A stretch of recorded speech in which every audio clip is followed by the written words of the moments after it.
तो hello everyone. आज हम लोग एक टॉपिक जो कि बहुत ही इंटरेस्टिंग है और इम्पोर्टेंट भी है, बट इंटरेस्टिंग बहुत है। किसी का पढ़ने का मन करता हो, साइंस लिए तो ऑब्वियसली पढ़ने का मन तो करता ही होगा, उसके लिए तो एक बहुत ही अच्छा टॉपिक है वर्टिकल सर्कुलर मोशन। एडवांस में इसके क्वेश्चंस आते हैं और आज की वीडियो पढ़ लो, अगर समझ आ जाती है, मेरी एक्सप्लेनेशन सबको समझ आती है तो मेरे हिसाब से तो क्वेश्चन निकल जाना चाहिए। प्रैक्टिस कर लेना आगे। और ये जो नोट्स हैं जिस पे मैं अभी पढ़ाऊँगा आपको, ये आपको पीडीएफ लिंक जो है डिस्क्रिप्शन बॉक्स में दे दिया जाएगा।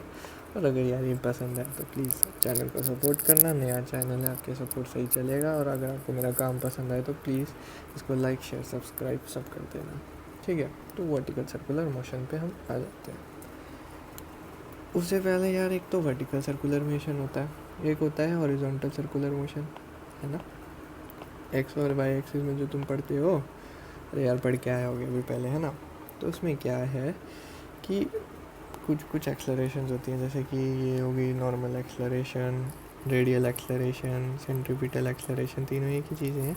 इसका v²/r फॉर्मूला होता है, ओमेगा²r। ये इसलिए इम्पोर्टेंट है, थोड़ी सी एक एसेंस होनी चाहिए, क्योंकि दोनों सर्कुलर मोशन रिलेटेड है हमारे पास, ठीक है। दोनों ही सर्कुलर मोशन रिलेटेड होते हैं। और अगर तुम्हें वर्टिकल आज का अगर समझ आ जाए तो तुम जो अपना हॉरिजॉन्टल पढ़ते हो, जो नॉर्मल 2D के अंदर तुम अभी पढ़ के आए हो, 2D जो भी डायनेमिक्स में पढ़ते हो ना, वो तुम्हें यार समझ आ जाना चाहिए। इसके बाद तो बहुत क्लैरिटी हो जानी चाहिए, क्योंकि हम वो टॉपिक जो 11th-12th में 11th में मतलब जब भी हम पढ़ते हैं तो हमें समझ नहीं आता, मोस्टली को नहीं आता यार। पता नहीं तुम्हें अगर आ गया तो तुम वैसे ही बहुत इंटेलिजेंट हो गए, जिसको नहीं आया यार उसको अब थोड़ी बेटर अंडरस्टैंडिंग हो जानी चाहिए, ठीक है। तो ये जनरल पॉइंट्स थे अबाउट सर्कुलर मोशन। देख लेना यार क्या है, एक्सलरेशन नेट है, ये फॉर्मूलेज है। नेट एक्सलरेशन में तुम्हें समझा देता हूँ कि अगर कोई भी पार्टिकल ऐसे जा रहा था तो उसके पास दो एक्सलरेशन होती हैं।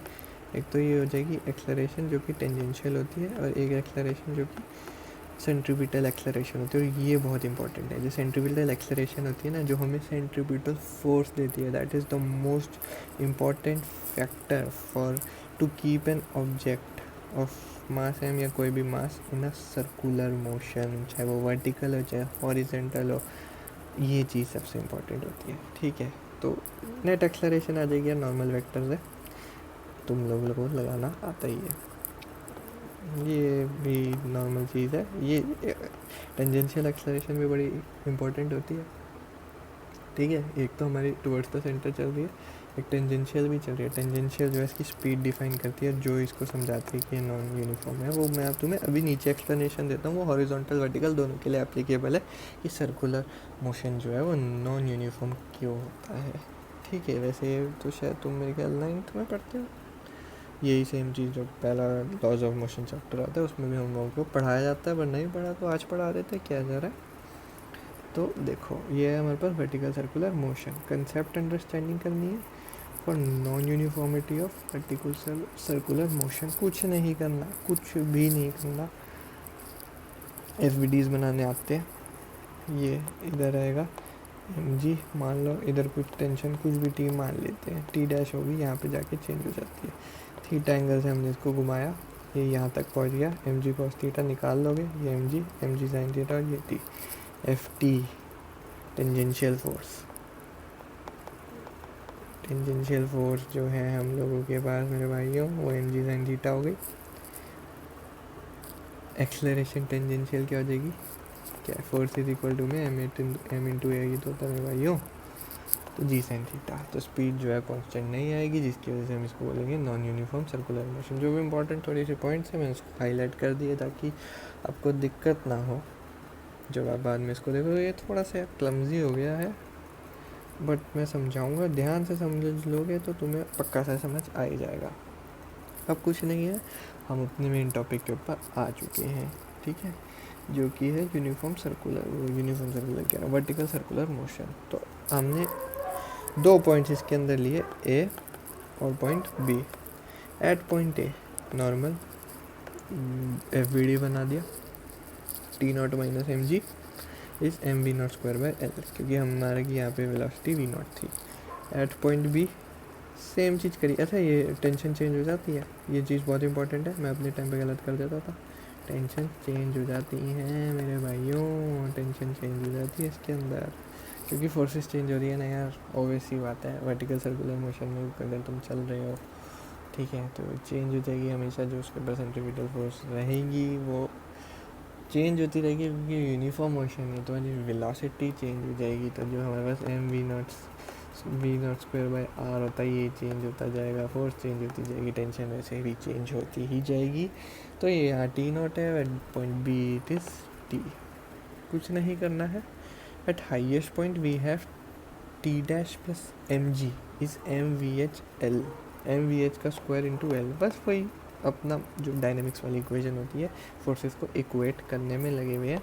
टी डैश नीचे लगेगा, ऑब्वियसली एम जी भी नीचे लगेगा, स्ट्रिंग नीचे है तो टी डैश तो स्ट्रिंग के अंदर ही होता है, और एम जी तो हमेशा ही वर्टिकल डाउनवर्ड्स लगता ही लगता है।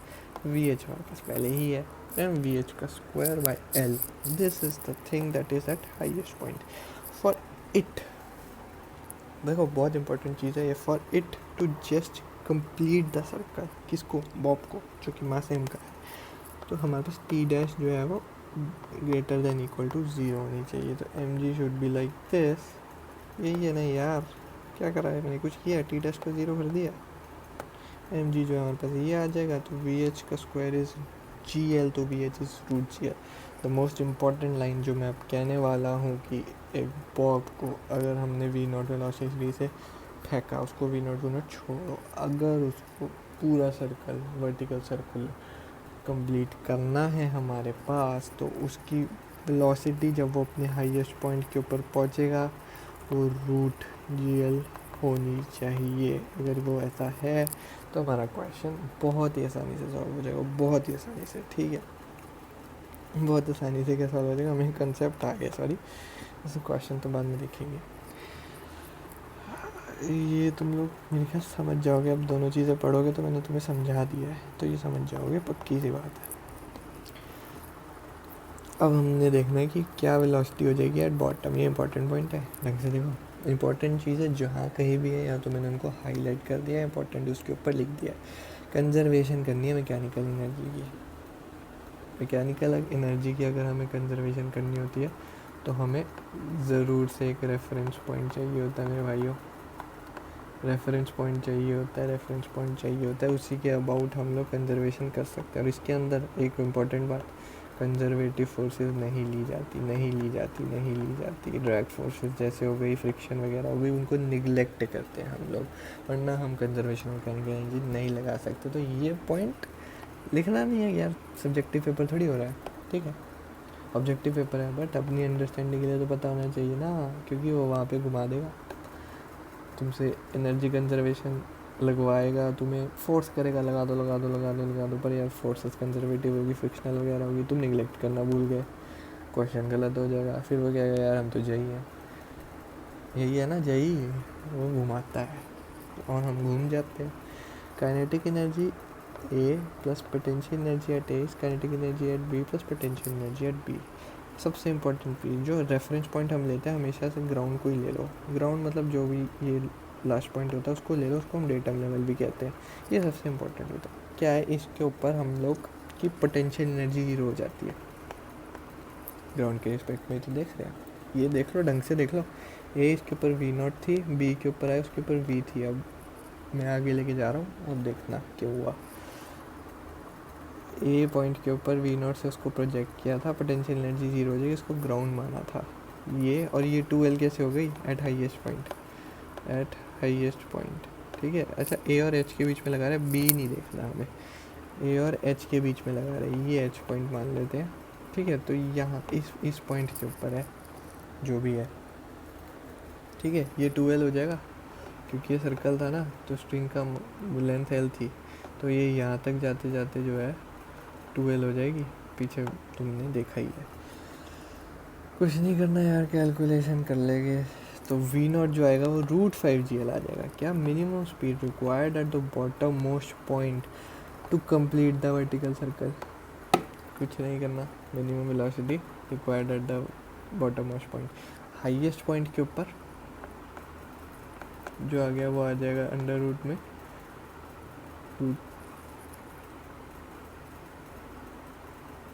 अंडर रूट में जी एल आ गया, ठीक है। और यहीं से बॉटम मोस्ट पॉइंट के ऊपर आ जाएगा अंडर रूट 5 GL। ये जो है मिनिमम वेलोसिटीज़ हैं कि हमारा जो पार्टिकल है मास m का वो एक वर्टिकल सर्कल कंप्लीट कर ले तो डिफरेंट पॉइंट्स पे क्या क्या स्पीड होनी चाहिए, जिससे हम देख के कह सकें कि यार ये कर लेगा। ठीक है, हम कुछ नहीं कर रहे हैं, हम बस एनालिसिस कर रहे हैं, मैथमेटिकल एनालिसिस कर रहे हैं, फिज़िक्स सॉल्व कर रहे हैं, मैथ्स की हेल्प ले रहे हैं, पर एक एनालिसिस बना रहे हैं जिससे हमारा पूरा टॉपिक वर्टिकल सर्कुलर मोशन ख़त्म हो जाएगा। मेन पॉइंट ऑफ डिस्कशन पे आ जाते हैं। अगर ये इससे भी कम हो गई, बॉटम पे √5 GL मिनिमम थी, अगर इससे भी कम हो गई तो ये तो पक्का है कि ये वर्टिकल सर्कल कंप्लीट कर ही नहीं सकता। तो इसके अंदर दो केस हो जाएंगे यार, एक तो स्पीड 0 हो जाएगी before reaching the highest point, या फिर टेंशन 0 हो सके। दोनों ही केस सोच के देखो मेरे भाइयों, हम दोनों ही केस सोच रहे हैं। अगर तो नहीं होगा, दोनों में कंप्लीट नहीं होगा यार। ठीक है, तो पहला केस पे आ जाओ कि जो वेलोसिटी 0 हो गई, ये हमारे पास थीटा है, ये हमारे पास बी है, ये हमारे पास ए है, V0 से इसको प्रोजेक्ट किया है वर्टिकल सर्कुलर मोशन में, थीटा एंगल चला है, यहाँ पे आ गई, यहाँ इसकी वेलोसिटी जो है वो 0 हो गई, इसने h1 डिस्टेंस कवर किया है। इतनी बात अभी समझो, बाकी तुम्हें मैं समझा दूँगा। Conserving mechanical energy between A and B we have, कर लेते करो। ये है तो mg लग रहा था, यहाँ t लग रहा था, ठीक है, इसकी हमें कुछ ज़्यादा ज़रूरत है नहीं। इसी से एक बात हमारी बन जाएगी कि kinetic energy at A plus potential energy at A, kinetic energy at B plus potential energy at B, तो हाफ mv0 स्क्वायर, ए पे v0 थी, प्लस 0 डेटम लेवल, भूल गए?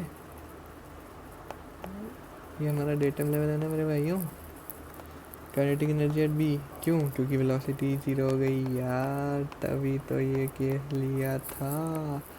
बस यार, ये तो mgh होता ही है, mgh होता ही है। बस इसको यहाँ पे हमने h1 निकालना है, बहुत इंपॉर्टेंट था। ये वो हाइट हो गई यहाँ पे जब इसकी वेलोसिटी 0 हो जाएगी और ये वर्टिकल सर्कल कंप्लीट नहीं कर पाएगा। चलो बहुत इंपॉर्टेंट, अब बताता हूँ तुमको। When tension is 0, most interesting case, वो भी इजी था, ये सबसे इंटरेस्टिंग केस है, मैंने लिखा भी है तुम्हारे लिए। H to be the height at which T is equal to mean 0 at point Q, ये तुम समझ जाओगे, ये पॉइंट क्यू इधर से देख के ये ए, ठीक है, ये एम जी और एम जी, बस यही नहीं, डायनेमिक्स वाले फॉर्मूले लगा दो, लगा दिए, टी को 0 कर दिया, ये आ गया V square is minus G L cos theta. ये समझाता हूँ, बाकी तो कैलकुलेशन है, पीछे से करते आ रहे हो, ये समझ जाओगे। वी स्क्वायर जो है वो minus G L cos theta है, इसको हमने सेकंड भी मार्क किया है, मैं समझाता हूँ क्यों करा है। अब मार्किंग क्यों दी है इसको, कांट भी नेगेटिव, क्यों नहीं नेगेटिव हो सकता यार, सोच के देख, सोच के देख, सोच के देख, सब सोच के देखो। वी स्क्वायर आ रहा है, वो उसके नेगेटिव को इक्वल कैसे हो सकता है, नहीं हो सकता। ये ओनली तभी पॉसिबल है अगर कॉस थीटा नेगेटिव है, कॉस थीटा नेगेटिव है, क्योंकि फिर ये अगर नेगेटिव हो जाएगा, ये नेगेटिव है, तो नेगेटिव नेगेटिव जो है हमारे पास पॉजिटिव दे देंगे, यही मैंने यहाँ पे लिखा है, ठीक है, कुछ नहीं। अच्छा, इतना सबको समझ आएगा कि हमें कॉस थीटा नेगेटिव कराना है। अब मैं समझाता हूँ कि कॉस थीटा नेगेटिव उनसे फ़र्क क्या पड़ा। कॉस थीटा अगर नेगेटिव है ना, तो थीटा हमारा 3π/2 और π/2 के बीच में हुआ। ये सबको यार, ये तो सबको आता है, ये जो भी होता है यहाँ पे ऑल आ जाता है फर्स्ट क्वाड्रेंट के अंदर, फिर साइन, फिर टेन और कॉस आ जाता है ना, ऑल स्टूडेंट्स टेक कॉफ़ी। तो यहाँ पे तो जो कॉस है वो नेगेटिव होता ही है सेकंड क्वाड्रेंट के अंदर, तो हमने ये क्वाड्रेंट ले लिया। इस चीज़ का क्या मतलब है, ये लाइन पढ़ लो, सबसे इम्पोर्टेंट लाइन है, इससे तुम्हें समझ आ गया होगा जो मैंने ऊपर समझाया। जो भी हमारी स्ट्रिंग होगी वो अपर हाफ ऑफ सर्कल में टूट ही नहीं सकती, वो कहीं यहाँ जाके टूटेगी, वो अपर हाफ ऑफ सर्कल के अंदर नहीं टूटेगी, नहीं टूटेगी, नहीं टूटेगी। ये चीज़ तुम्हें याद रखनी है। Conservation of mechanical energy between points A and point Q के बीच में हमें मैकेनिकल एनर्जी को कंजर्व कर दिया। क्यों? क्योंकि हम यार जैसे H1 निकाला था, उससे H2 भी देखना चाहते हैं, हमें बड़ी खुजली है अंदर कि क्या हाइट होगी जिसके ऊपर वो टेंशन हमारी ज़ीरो हो जाएगी। ठीक है, तो हाइट हम निकाल रहे हैं, सिंपल कंजर्वेशन लगा ली, इतनी बार निकलवा चुका हूँ यार पीछे ही, तो तुम समझ ही जाओगे क्यों लगाया। ठीक है, वी नॉट ये इक्वेशन आ जाएगी इसको सॉल्व करके। अब मैंने कॉस थीटा क्यू लिखा यहाँ पे, और उसको निकाला कैसे, पहले तो निकालना समझा देता हूँ। ये ट्रायंगल देखो, एक ट्रायंगल बन रहा है, क्योंकि क्यू पे आके यहाँ पे मान लेते हैं रुका था, मान लो। ठीक है, तो ये h2 हाइट थी, तो ये देखो ये q है, तो ये पूरा l था हमारे पास, length of string is l, ये भी l था, ये हमें अभी पता नहीं है, तो ये चीज़ l हो गई इस ट्रायंगल की, और ये l माइनस h2 पूरा माइनस में ये h2। कॉस थीटा तो तुम निकाल ही लेते हो यार, सिंपल राइट एंगल ट्रायंगल में कॉस थीटा तो मेरे ख्याल सबको ही निकालना होता होगा। तो वी स्क्वायर को minus G L cos theta, इस फॉर्मूले में वी स्क्वायर को minus G L cos theta जो हमने 2 पे लिखा था, इसलिए देखा मैंने इसको 2 इसलिए मार्क कराया था क्योंकि हमें आगे यूज़ आना था h2 निकालने के लिए। h2 निकाल क्यों रहे हैं ये तो मैं नीचे समझ आ जाएगा, बहुत ही इंटरेस्टिंग रिजल्ट्स जो है h2 निकालने के बाद हमें दिखेंगे। कुछ नहीं किया, सिंपल वैल्यूज़ पुट कर दी। ठीक है, कुछ नहीं किया, सिंपल वैल्यूज़ तीनों चीज़ों में पुट कर दी। h2 आ गया, ये यहाँ से ये कैलकुलेशन हो गई, ये रहा h2, ये रहा h2, यहाँ से h2 को ट्रांसपोज किया होगा, सिंपल मैथमेटिकल कैलकुलेशन, 3h2/2 आ गया। और ये मैं पूरा नहीं समझा रहा यार, कुछ तो तुम लोग भी करोगे अगर ये कैलकुलेशंस खुद से कर ली, कंसेप्ट में समझा दिया, कंसेप्ट में यार दिक्कत नहीं होगी, कैलकुलेशंस खुद से कर ली ना, कंसेप्ट भी याद हो जाएगा, कैलकुलेशन भी हो जाएगी, पेपर के लिए कॉन्फिडेंस भी आ जाएगा, सिर्फ क्वेश्चन कर लो, गुड टू गो। h2 आ गया। इम्पॉर्टेंट पॉइंट, अगर h2 ग्रेटर है h1 से, मान लो यहाँ पे कहीं h1 था और ये h2 था, अगर मान लिया हमने, तो अगर h2 ग्रेटर है h1 से, h1 क्या हाइट थी जिस पे वेलोसिटी 0 हो रही थी, तो मतलब वेलोसिटी पहले 0 ही हो जाएगी, वेलोसिटी पहले 0 होगी, वेलोसिटी 0, वेलोसिटी 0 होगी। कुछ नहीं किया, h2 निकाला था, पुट कर दिया, h1 पीछे से निकाला था, V not square by 2g put कर दिया, सॉल्व कर दिया, V nought is less than under root में 2gl। इसका क्या मतलब हुआ कि अगर हमारी वेलोसिटी 2gl से भी कम है, रूट 5gl से तो कम थी इसलिए तो हम लोग ये चीज़ें कर रहे थे, अगर रूट 2gl से भी कम हो गई यार, सोच के देख, तो वेलोसिटी 0 हो जाएगी। समझा, सबका सब समझ गया होगा मेरे ख्याल से। ठीक है, तो if h1 is greater than h2 then tension 0 हो जाएगी ना यार, अभी तो समझाया था। अगर h1 ऊपर आ गया तो यहाँ पे वेलोसिटी 0 हो रही थी और यहाँ पे h2 के ऊपर टेंशन 0 हो रही थी, अगर h1 बड़ा हो गया तो h2 मतलब टेंशन पहले ही 0 हो जाएगी। ये फिर से वही चीज़ें करी, तो अगर मेरे भाइयों, अगर वेलोसिटी रूट 5gl से तो छोटी है पर इससे बड़ी है, तो क्या होगा, हमारे पास टेंशन इन स्ट्रिंग जो है वो 0 हो जाएगी, और ये जो टेंशन थी वो इधर से कहीं पे जाके 0 हो रही थी, फर्स्ट हाफ ऑफ सर्कल में नहीं हो रही थी, वो तुम्हें पीछे समझाया, मतलब ये प्रोजेक्टाइल शो करेगा, प्रोजेक्टर कैसे शो करेगा ये नीचे थोड़ा सा समझा दूंगा तुम्हें, अभी रुको। ठीक है, अगर h1 h2 इक्वल हो गया तो ये साइमल्टेनियसली हो जाएगा, वेलोसिटी भी 0 हो जाएगी और टेंशन भी 0 हो जाएगी, तो हमारी जो वेलोसिटी आएगी V nought is under root में 2gh। और अगर इससे भी छोटी हो गई तो तुम्हें समझ आएगी कि वो फर्स्ट हाफ के अंदर ही टूट के गिर जाएगा, क्या है ऑसिलेशन करेगा, वर्टिकल सर्कल पूरा कंप्लीट नहीं कर पाएगा, सेमी सर्कल भी कंप्लीट नहीं कर पाएगा। ठीक है, ये जो है सारी चीज़ें मैंने तुम्हारे लिए ढंग से लिखने की कोशिश करी है, टेबल बनाना था बट उनको लगा कि बिना टेबल के it will be better for you. Root 5gl it will complete vertical circle, ये हमने पढ़ लिया है। अगर tension at the highest point जो हो जाएगी वो 0 हो जाएगी, और vh जो है velocity at highest point root gl सब कुछ निकाला हुआ है, ये भी तुम्हें समझ आ गया। It will complete vertical circle with th is greater than 0, right, that would be greater than 0। ये दोनों पॉइंट में किसी को दिक्कत नहीं होगी, ये तो मान लो ईजीएस्ट ऑफ ऑल पॉइंट्स है। अगला पॉइंट है कि v is less then √2gl। समझ गए सब समझ गए। वेलोसिटी 0 होगी, जस्ट अभी ऊपर समझा के आया हूँ। And particle will oscillate like simple pendulum. ऐसे क्योंकि ये सर्कल तो कंप्लीट कर नहीं पाएगा, ठीक है, नीचे ही से जो है ऑसिलेट करता रहेगा, इससे सर्कल कंप्लीट तब होना नहीं है।